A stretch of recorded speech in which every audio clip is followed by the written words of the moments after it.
Hey guys, welcome back to playing Bloodbound Book 1, Chapter 3. A hideous creature has attacked you on the streets of Central Park. What is it? And what will you do? I have no idea, honestly. And just a disclaimer, I'm sick with the allergies right now, so if you hear me sniffling or, any other allergy-ridden stuff, then please bear with me. Bloodbound. Chapter 3, The Library. You and Adrian are in Central Park when you see a woman being attacked by a hideous creature. And now its red eyes have spotted you. Oh my god, what is that thing? Pharaoh, get back. I want to help that woman. You grab Adrian's arm. Come on, we have to save her from that thing. It might be too late. The Pharaoh growls slow and guttural as it releases his grip on the woman. It rushes straight towards you at top speed. Rrrr. Ah. It moves with impossible speed, bouncing or bounding across the park and dropping you down to the ground. Dang. Adrian! Luna! The creature hunts over you, its breath rank, its maw wide. Oh. Adrian grabs it by the neck and jerks it off you. Get off her. Phil spins to Adrian, slamming him down on the ground. Its strength is surreal and it snarls as it attacks Adrian with pure rage. Luna, grab a weapon. You quickly look around for something, anything. Branch? Rock? I don't know which one would be more effective. Maybe a branch? A rock?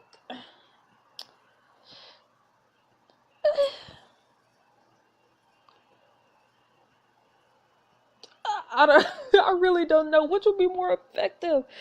Okay, I'm gonna pick.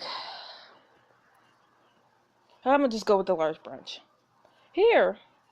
He tosses the branch to Adrian, his hand shoots out to catch it, and it drives into Pharaoh's chest, impelling it deeply with the jagged point of the branch. Yes! Die! Hey, we tossed him the right weapon, thank you! The Pharaoh jerks back with a hideous screech. Its skin cracks stiff as it turns to a pallid gray. Its entire body disintegrates to crumbling ash, leaving behind nothing but silence and the beating of your racing heart. Wow. Adrian leaps to his feet and rushes over to your side. Are you okay? Yes, are you? Yes. He enfolds you to his arms and pulls you in close. With your chest against his, you can feel the rapid beating of his heart. I kinda don't like that vampires have a beating heart.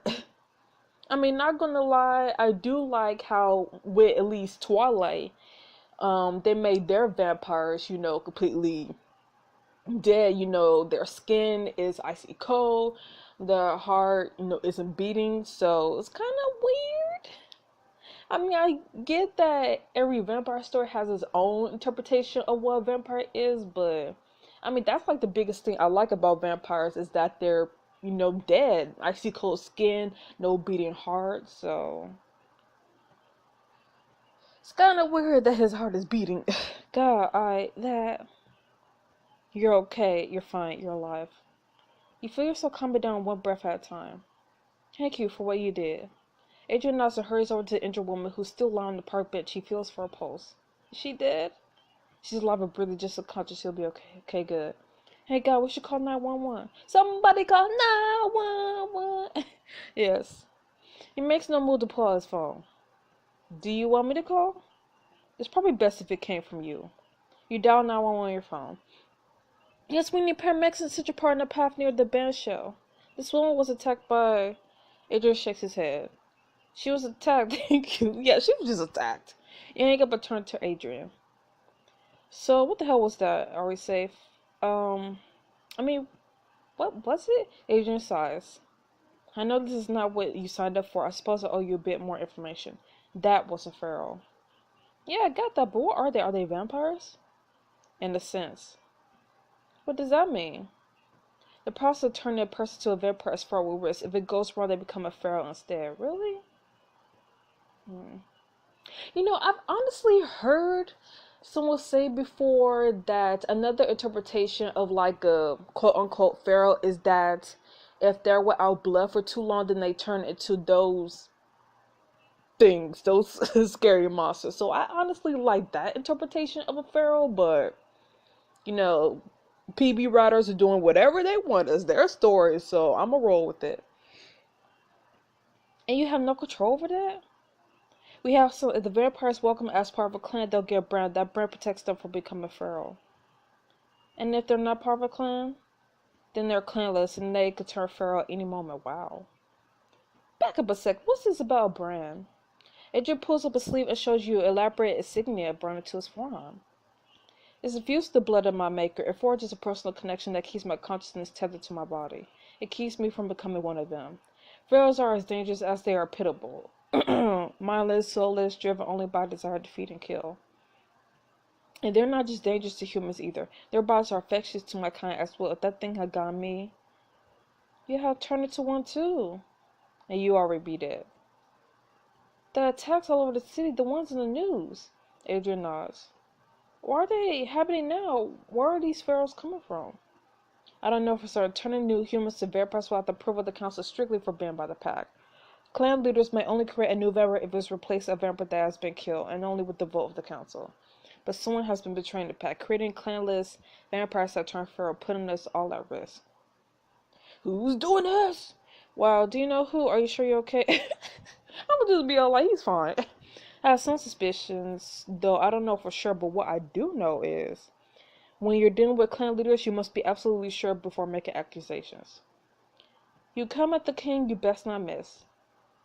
Exactly. I don't know where that's from. You hear sirens and see the flashing lights of an ambulance approaching on the roadway along the path. Okay, here they come. You start waving her down, but Adrian puts a hand on your shoulder. You must go. I just want to be sure they find her and that she's okay. It's important that I keep a low profile.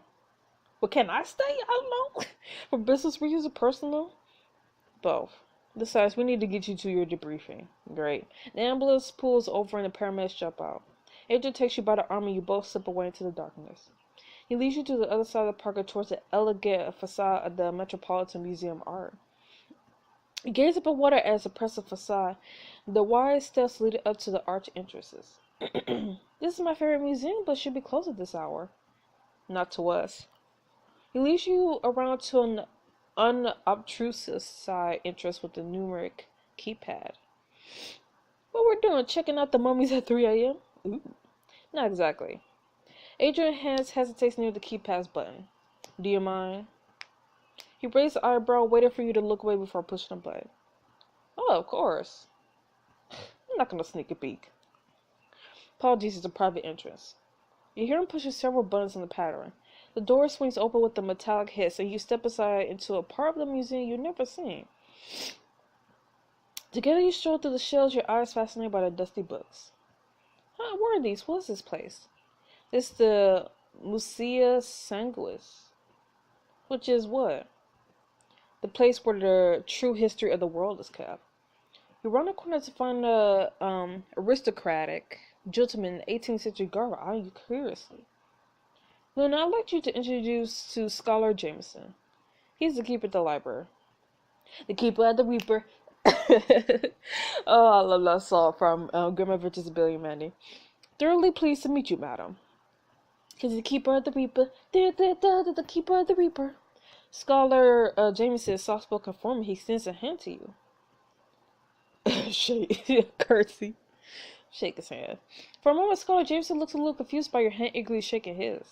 Oh, okay. I guess I was supposed to curtsy, or... Then he raised it to his lips, kissing it formally. Ew. An acquaintance of Adrian's is always welcome here. So, what kind of collection do you have down here? Yeah, that rhyme. Scholar Jameson twirls his fingers together and rocks back on his heels, amused. We specialize, I suppose you could say, on the bloodier aspects of history. Like vampire history? Not exclusively, no. Simply a more complete history. I suppose I could share some highlights. He glanced at Adrian. Adrian nods. For instance, we possess the actual guillotine blade that was used to execute Marie Antoinette. Really? Wait, she wasn't a... Oh, no, my dear. But the blade was only deeply loved by a well-known vampire until its ultimately end a few years ago. Scholar, I apologize for coming on here on such short notice. Ooh. These allergies, people, I swear. Urgent matters can be scheduled conveniently. Presume you have come in and need debriefing. Indeed. Alright then. Scarlett Jameson puts his hand on either side of your head, presses long, elegant fingers against your temples. No need for fear, young lady. It's a simple process. He's the best and it's very quick. You won't feel anything. Phil, what do you mean? What is he doing? Debriefing is a psychic art I mastered in the course of my travels. It requires tremendous focus and discipline, which I'm afraid few of our kind have. Wait a minute, are you turning me to a vampire erasing my memories? Can I have a third option? I don't think he's turning you into a vampire, and I don't know about erasing memory. I mean, he might. Well, perceptive, aren't you? I can see why Adrian chose you. You jerk away from Scarlett Jameson's hands. Adrian, you need to explain. You know my secret, Luna. All our secrets. We can't just let you continue on knowing what you know. It's not just about protecting my people. It's about protecting you.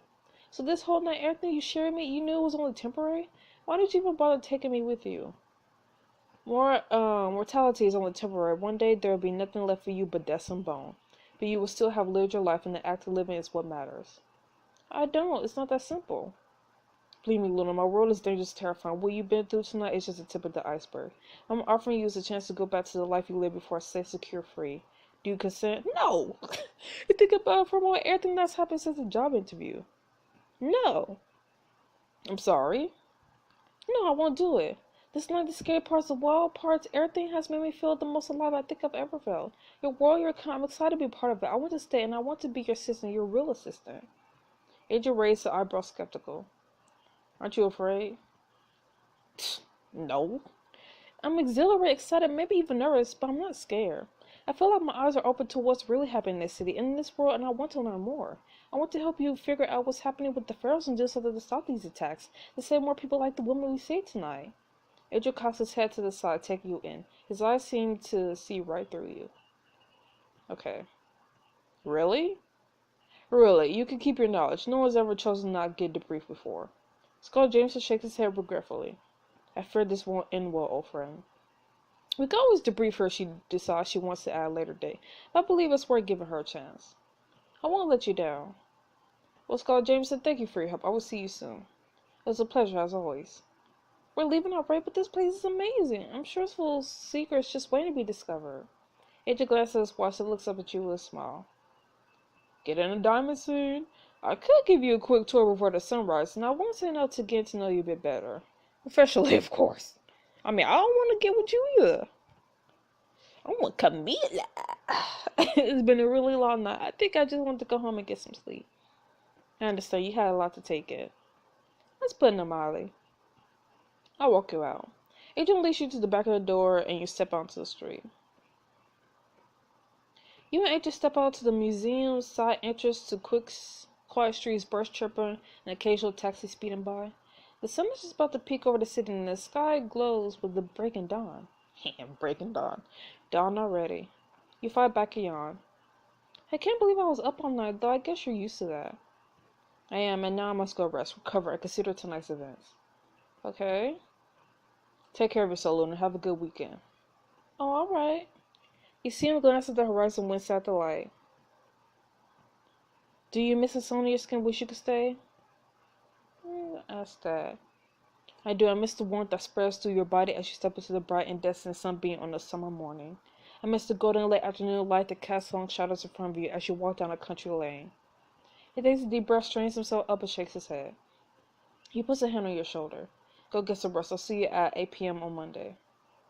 I'll take it. I'm on a night shift now. Well, if you want to be my real assistant. I'll see you there. Awesome. Don't have to work till 8 p.m. I would love to have a job like this. Even before you can finish your sentence, he has whirled away and disappeared around a corner. Back at home, you crawl into bed and crash hard. What is next? Who knows how many hours later, the sound of a video game penetrate your brain, wake you up. That's so loud. Why is it dark? What time is it? Crack one eyelid open, look at the clock. 9. Oop, wow, I'm late for work. 9:30 p.m. You slept all day. Whoops. You walk out to see your roommate Lily on the couch, killing zombies on TV, drinking wine straight from the bottle. Oh, I've got you now. Lil? Lily doesn't look up, she just keeps aggressively shooting zombies is bloody.